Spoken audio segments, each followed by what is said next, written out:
శివనమ్మ పక్కన పార్వతి సక్కంగా నూరార శివుడో నేను మొక్కంగా తీరార శివుడో సక్కంగా నూరార శివుడో నేను మొక్కంగా తీరార శివుడో మన్ను నువ్వే నటమి. ఇక్కడ మా జన్మభూమి ఇదే మహేశ్వరం కేశితండ. అక్కడి నుంచి మేము ప్రతి సంవత్సరం ఇక్కడికి ఎప్పుడూ వస్తూ ఉంటాము. ఉపవాసం ఉండి ఇక్కడ ఎప్పుడు వెలవెలలా ఏ రోజైనా మేము ఇక్కడికి వస్తూ ఉంటాము. కాబట్టి ఇక్కడ ఉన్న శివగంగ అనే దైవము చాలా పెద్ద దైవము. కాశీ కంటే కూడా ఇంకా పెద్దగా కొలుచుకోవచ్చు, చాలా మంచిగా కొలుచుకోవచ్చు. ప్రతి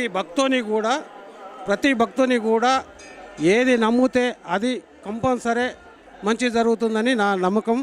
మా నమ్మకం కూడా ఎప్పటి నుంచో, ఇప్పుడు పురాణ కాలంది ఆలయం ఇది.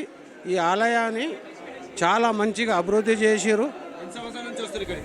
నేను దాదాపు జీవితంలో ఫస్ట్ టైంలో కూడా ఇక్కడి నుంచి వస్తూ ఉంటా.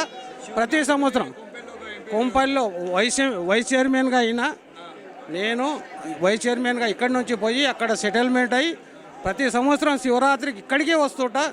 ఇక్కడికే వచ్చి మేము ఒక పొద్దులు వదులుతూ ఉంటాము. ప్రతి సంవత్సరం ఇక్కడ అభిషేకం చేయిస్తాము.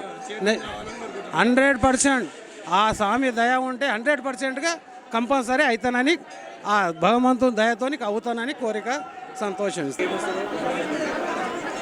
ఇక్కడ శ్రీ శివగంగా రాజరాజేశ్వరి టెంపుల్ ప్రత్యేకత ఏమన్నా ఉందంటే, అక్కన్న మాదన పీరియడ్లో కట్టించిన టెంపుల్ ఆలయం ఇది. పురాతన ఆలయం. గతంలో చూస్తుంటే ఈ సంవత్సరము వింతలు, గత సంవత్సరం కంటే ప్రతి సంవత్సరం కొంతగా ఇక భక్తులు రద్దీ పెరుగుతూనే ఉంది. అదేవిధంగా మన 145 సంవత్సరాల కుంభమేళం తర్వాత మొదటి శివరాత్రి ఈ ఆలయంలో దర్శించుకున్నది చాలా గర్వంగా ఉంది. ఈ ఆలయ ప్రత్యేకత ఇక్కడ ఉన్న భక్తులకు తెలియదు కాదు. ప్రతి ఒక్కరూ ఈ ఆలయానికి ప్రత్యేక దర్శనం చేసుకోవడానికి విచ్చేస్తారు. కాబట్టి మేమంతా ప్రతి సంవత్సరం ఈ మహేశ్వరం రాజరాజేశ్వరి టెంపుల్కి వచ్చి ప్రత్యేక దర్శనం చేసుకొని పోవడం జరుగుతుంది. కాబట్టి ఈ ఆలయ ప్రయాణంలో ఎంతమంది అయితే భక్తులు వస్తారో ప్రతి ఒక్కరికి బాగా జరుగుతుంది, మేలు జరుగుతుంది. కాబట్టి ఈ రాజరాజేశ్వరి టెంపుల్కి ప్రతి ఒక్కరు రావడం జరుగుతుంది. అందరికీ శివరాత్రి, మహాశివరాత్రి శుభాకాంక్షలు తెలుపుతున్నాను.